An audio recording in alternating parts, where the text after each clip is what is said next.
Open your ears and lube up your butthole. It's time for the What Do We Call It podcast. Now, here's your host. It's Jmann.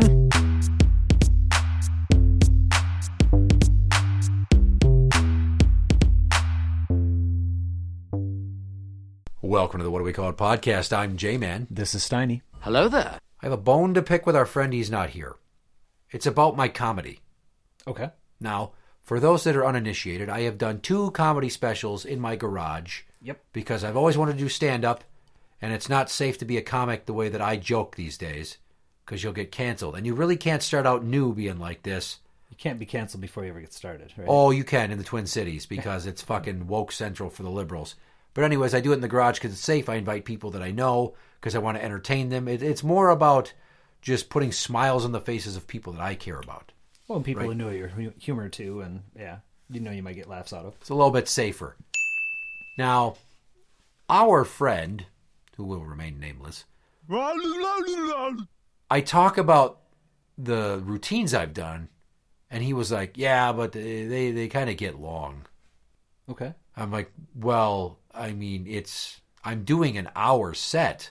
I'm going for professional levels because for decades I wanted to do this. I don't just consume stand-up comedy. I fucking study it. So when I watch a special, I'm critiquing it. I'm seeing what they do. I'm checking for callbacks. I'm like Dat Fan when he was on Last Comic Standing, where he'd sit there and he'd record his shows, and he'd go back and fucking do data analysis on what worked, what didn't work, how long the laughs lasted, all that shit. He was like Russell Crowe in A Beautiful Mind for Asian stand-up comedians in America. Nice analogy. So I really fucking take everything there is that popular stand-ups do, and even unknowns that do shows that they tour, but they're, like C-list comedy. They don't do big clubs. Oh, yeah. I study that shit. And I apply that knowledge. I'm a student of the game in that regard. If I was a fucking athlete, I would be watching game tape constantly. And not just last week, but the biggest games ever. And the best games ever. And the best players ever. Because you want to get better. You want to see what they did. And that's how I take it. Very seriously. An almost retarded amount of seriously do I take comedy. Well, right. This was just an explanation on the length of your set. And this friend says, well, yeah, but those people, they did a bunch of short ones to build up to the long ones. And I'm just kind of like, what are you fucking saying here? Like, that it wasn't funny enough or what? Trim it back, maybe?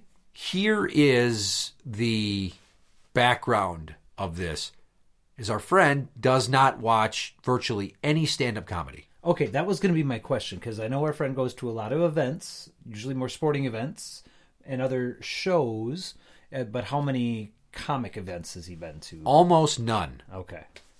Well, that might be part of it. So if you're going to critique somebody specifically not on the content but the length of the show they put on, imagine going to like a community theater and somebody puts on a one-man show. Because honestly, that is what I'm doing. Oh, it's a one-man show. Yeah. And you say to them, well, it was good, but I just don't know if you really told that story well. Like, this is somebody that sat there and wrote the fucking material out and rehearsed it and went out there and they made themselves vulnerable for others to consume. Yes, it's for entertainment. Yes, they got into it to really put themselves out there. It's kind of an ego boost. It is. They feed off that energy. So here's the thing, though. Where's that line then drawn between constructive criticism, right? It's not just a critique. It's not meant to cut you down, or it's not my thing. It's maybe you tighten it up. Maybe there's some parts that kind of drug on. You know what I mean? Like, but if you're not, I guess, a fellow student of the game, as you put it, maybe it comes across as it was less condescending informed. as hell because there was no fucking breadth of information to go along with other than, well, it's getting a little long. Like, you showed up. It was my first time doing this. Because of the 2 shows, he was only at one of them. Yes. And infamously, his fucking girlfriend made an ass out of herself trying to mock me, trying to make herself part of the show, and not knowing crowd and stage etiquette. Well, there you go again. I mean, that kind of makes sense. Maybe she hasn't been to very many shows or experienced it.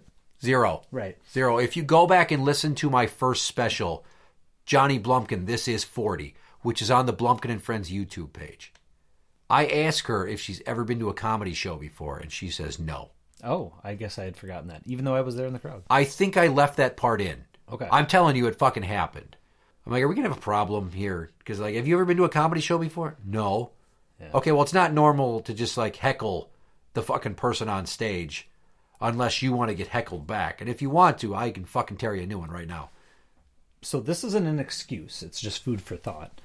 But I think a lot of people who have never been to a comedy show or never, are not students or fans of it, you're raised with late night shows. A comedian comes on for, 2 minutes. 3-4 minutes, yeah. Yeah, the tight, what is that? Or the solid, whatever they call it.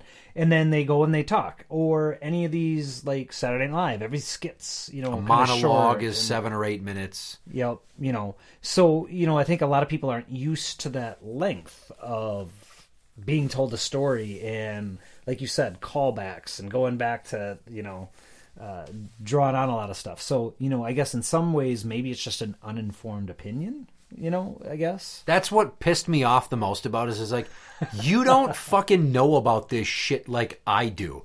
Like, I would never fucking try to tell you anything about your job because I've never done it.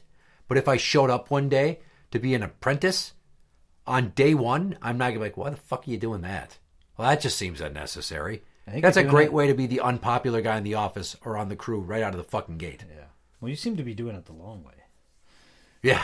Well, but comedy's fucking hard, man. I take this shit so serious. So for one of my best friends to be like, it's getting a little long. Like, fucking shut up with your dismissive bullshit. Do you know how fucking difficult it is to not just come up with material? Like, I'm funny all the fucking time. That's not me bragging. I am. I fucking work in a conversation. I mock shit and relate it to food, pop culture, my own experiences. Like, I elevate the mood most of the time when I go out with people because I'm always on. I'm not trying to be on. I'm just fucking on, man. It's autopilot trying to be entertaining. Right. That's just what it is. You're always injecting humor into whatever conversation you have. There are those of us that we just work it in, whether it's how we deal with other people, how we cope, whatever it is, that need for the laugh or that humor, whatever drives us. But you're right. There's some of us, that's just the way you are, and you're always on. Yeah, and I don't like the concept of writing a routine. Like the idea of writing a routine and having a 5-minute set, a 10-minute set, a 30-minute set, and you work that routine over and over and over. I have done 2 comedy specials. I have done 2 unique sets. I have in the works 3 or 4 other hour-long sets because I have a go big or go home mentality. And I'm not fucking around, dude. Like, for people to come over and to do this, wouldn't it be more of an insult for me to do a short fucking set and hope for the best than to go for broke and give them their money's worth? Which, by the way, it's fucking free. All you have to do is show up and I make you feel good. And some of them are having to get babysitters and fucking plan weeks ahead to make time in their schedule for this. So you're not just going to have them come over for 10 minutes? That's fucking stupid.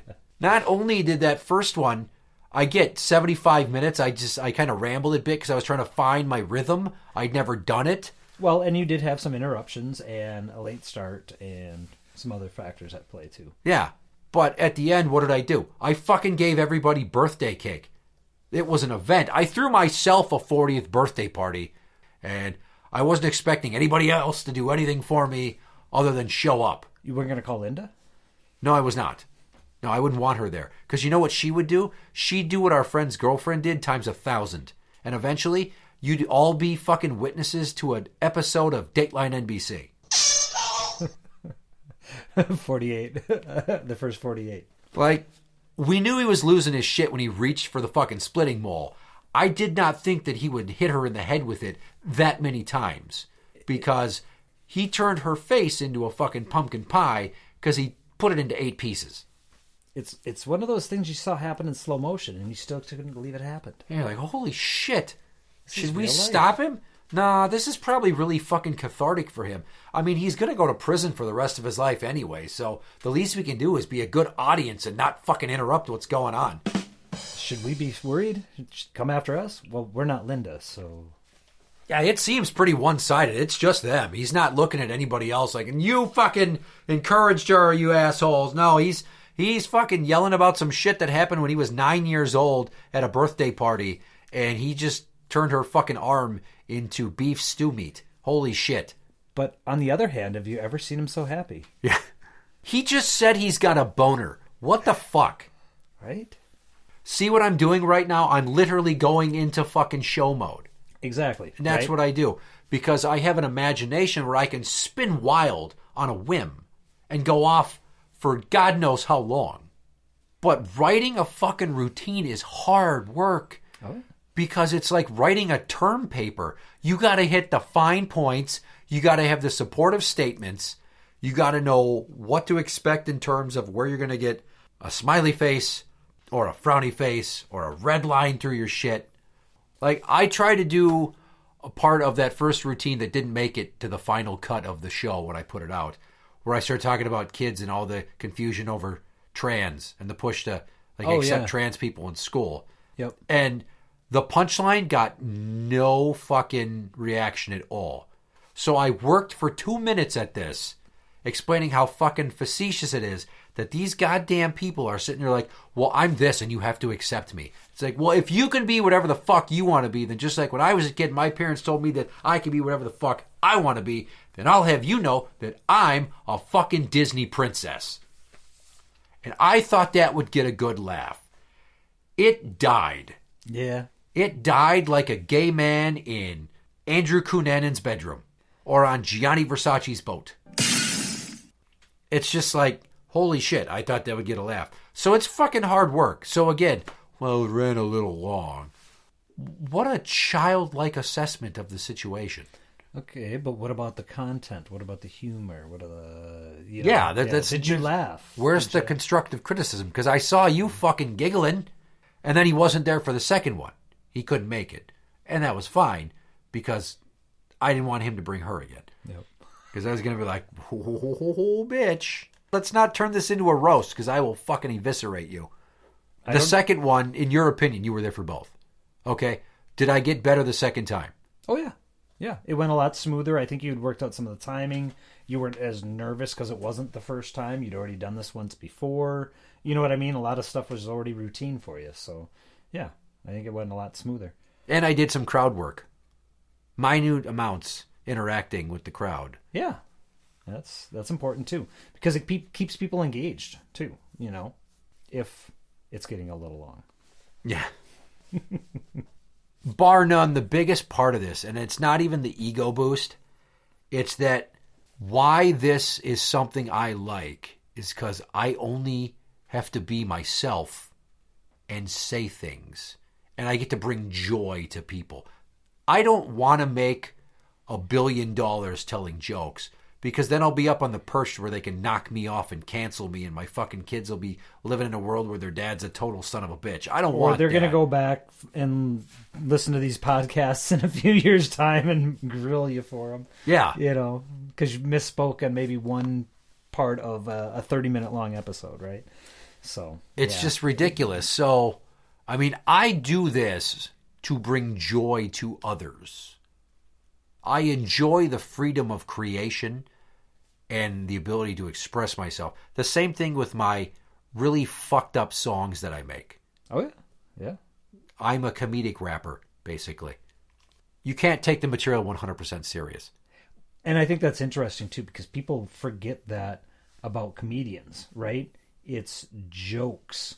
And from time eternal, there's been lighthearted jokes all the way to dark, oh my God, I can't believe I'm laughing at this jokes, right? In the full spectrum. And a lot of people forget that that's the whole point of a comedian. Part of the reason why they're saying this shocking thing or going off about this isn't necessarily because it's their viewpoint. It's because they realized it's funny and people will laugh about it. Right? I wrote a song called Trunk Full of Dead Babies. Right. Nobody in their right mind would ever be on board for that. But the whole point is in the dark humor, right? Here's a few of my other song titles. Sharp Dicks and Bloody Assholes. There's one called, hang on here. Brain fart. Standing 69. Well, Standing 69 is just a playful, poppy, fucking electronic-y rap song about a sex act. But, like, I wrote a song about the time my mom had the flu and threw up and then shit herself while she was throwing up and ruined a bathroom rug. I remember that song, yeah. Okay, it's called Empty Tank. Yeah. See, and there's the humor, right? You know, you wrote that song about a fucked up situation in your life. Yeah. I wrote a song about Ivy's mom, the drug addict, shitting her pants outside of Cub Foods and then them offering to do the shopping for her with her card because they felt so bad that she walked to the store, but they didn't want to let her in because of the mess in her pants. That song is called Your Mama Poops Her Pants. I like how there's a strong metaphor in that title. Yeah. It's a real fucking thinker. Yeah. I wrote a song that was originally called Dead Body Dream Girl. I felt it was a little too on the nose. So I changed the title to Aurora. Oh. And if you know who Aurora is, Sleeping Beauty. Oh, okay. I got what you're saying. Yeah. I was thinking definitely it was something along the lines of necrophilia or, yeah. That's basically what it does. It's a love song about a new chick in my life. And then at the end you find out it's a dead body that I dug up. And there's all kinds of other shit that I think about writing that I'm not sure I can write because, holy Christ, the world is not ready for some of this anymore. But again, I do it for other people's enjoyment. I don't monetize my videos. I don't ask you to pay me. I'm not trying to fucking be famous. I use stage names. I rap in a goddamn luchador mask to hide my identity. So if I ever do make anything out of this, I can keep my personal life separate from my professional life. Yep.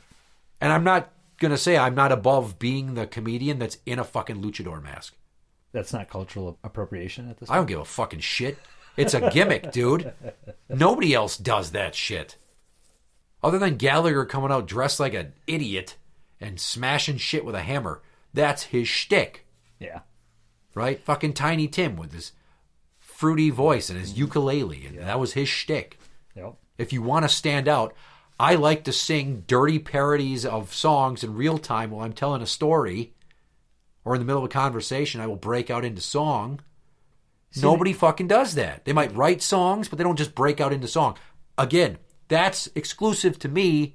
And when I keep doing these, as we're getting to the summer months now again, you will see me start to roll that out, and it's either going to really work or be really cringy. So next show, we should expect to see the luchador mask? Probably not, Oh. because we're still in the garage and there's no video, and it's fucking summer, man. It's going to be hot. I don't know if you've ever put on a Mexican wrestling mask. Well, they're not very breathable except for the holes. So, yeah. And the one I wear has mesh over the eyes, so the eyes don't breathe. It's just the bottom of my nose and my mouth and chin. But it's fucking cool looking. The dome giver, huh? Yeah, pretty unfortunate. No, it's not like a full-blown GIMP mask. Okay. But the point of this, as much as I'm stroking my own ego explaining this whole concept, is if you love something and you're passionate about it, it doesn't feel like work. But the last thing you want someone to do is to give you a half-hearted, dismissive, unwell thought out assessment of you doing it, because it's just like, don't fucking tell me how to create art. What have you done? Where's your comedy special? What jokes do you tell? What songs have you written? How many times have you gotten up in front of a fucking crowd? Even if it's only 12 fucking people, it's still a crowd. How many times have you gone to the state fair dressed like a fucking pirate captain with a sign that says free hugs, wearing a goddamn Hello Kitty backpack, and it's 80 fucking degrees, and you're sweating bullets, and you're walking around like some guy that showed up for the Renaissance fair at the fucking state fair like he's got some sort of mental deficiency. And then I spend 4 fucking hours walking around not breaking character. Talking in that voice the whole time. Yeah, that's called method acting, motherfucker. I take my shit seriously. So many people don't appreciate the art. They just think you're just some crazy pirate wearing dude at the fair. I'm not a guy who's off his meds because I don't take meds. Yeah, right? So, this is me sober. Maybe that should be the title of a special is, This is me sober. Absolutely. You hit it on the head. Just telling fucked up stories. Yeah. Interact with the show on Twitter at What Do We Call It? That is at What Do We Call It? You can find us on Facebook at facebook.com/group/What Do We Call It podcast show. For the What Do We Call It podcast, I'm Jmann. This is Steiny. And that's the end. Babies, dead babies, in the trunk of my car. Babies, so many dead babies. Twinkle, twinkle, you're a falling star.